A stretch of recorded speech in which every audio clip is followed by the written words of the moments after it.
G'day, I'm Arion Light, founder of Ecstatic Living, and I want to take a few minutes with you to explore unleashing the feminine. Now, the feminine is that receptive, oceanic well that lives inside all of us, not just women, but in men and women. And it's had a pretty hard run over the last few thousand years. It's been repressed and denied and restricted and controlled and abused. And I really feel it's time, as is happening, to awaken that life force in us, not just in some sort of spiritual way, but in a really daily living, earthly kind of way. Because that's what happened for me. I've been into and studying and teaching this stuff for years, but it was really the guru of real life that took these concepts of masculine and feminine and brought them alive in me. Death and grief and illness really made me see that these aren't concepts to just meditate on. These are life forces that lives inside me, and if I can learn to work with them, if I can bring the receptive, deep beauty of the feminine into dynamic partnership with the directive, creative masculine, then I can live in life, not some sort of transcendental, esoteric, leaving life into some golden paradise, but living this juicy, vulnerable, mysterious life here. And that's what my understanding, my exploration of masculine and feminine has given me, a way to really live in life and to understand the movement of rest and action and how to dance with them. Because what happens so often with the feminine and the masculine is one dominates the other. If the masculine is dominant in our life, then our thoughts run our life, and our natural vitality, our natural fullness, our natural ability to be in the present gets really diminished, and our life is like a to-do list where we just run around ticking off boxes and call it living.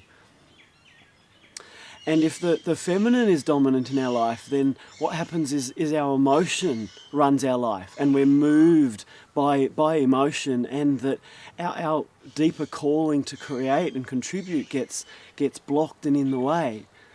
And so that probably you'll notice both of these at times in your life. Most of us have parts of our life and times in our life where the feminine or the masculine are more dominative.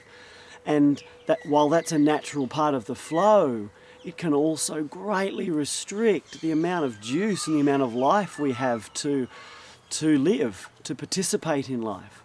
And so my passion and what the Feminine Unleashed evening is about, and what all of my work is about, is waking them up both. Waking up the deep feminine receptivity, waking up the masculine creative directivity and power, and then most importantly, bringing them into dynamic partnership. Because no matter how deeply we go into the feminine, if we don't also rebuild a masculine, the feminine won't have its avenue for expression.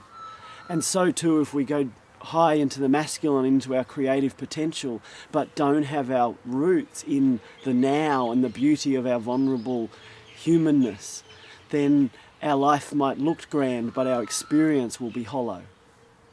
And so it's this dynamic, creative, mysterious partnership that can be learned.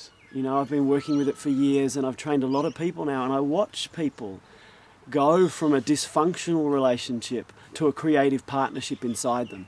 And that influences our relationships, it influences our own sense of self, it influences what we can create in the world.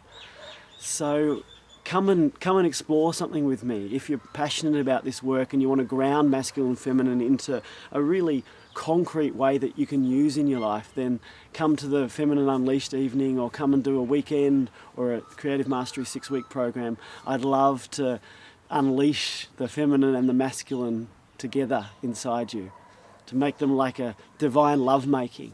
That's what I reckon, that's what I feel, that's what I'm practicing the masculine feminine can be. It's like we are the inner bedroom where the two of them can come together and make love and birth life, birth creative possibilities, birth an intimacy with the moment that's really quite special. So thanks for taking this moment with me. It's an honour, wherever you are, to have had this moment. Have a great day.